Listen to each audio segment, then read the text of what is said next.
pozerám, może budeme mať v ruským pilotku? To nie je robota pro divočku. A veci sa o tým nebudú baviť. Smívame sa. V súvislosti s výstavbou vodohospodárskej nádrže Starina bolo katastrálne územie obce Ruské zaradené do druhého ochranného pásma pitnej vody. Je preto nutné Ruské vysídliť do 31. októbra tohto roku. S tým súvisí aj exhumácia obecného cintorína.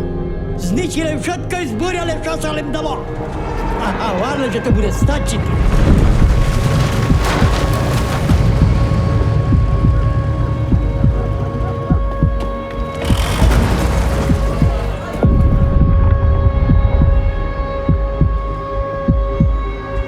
Ja ho zlomím, len potrebujem trochu času.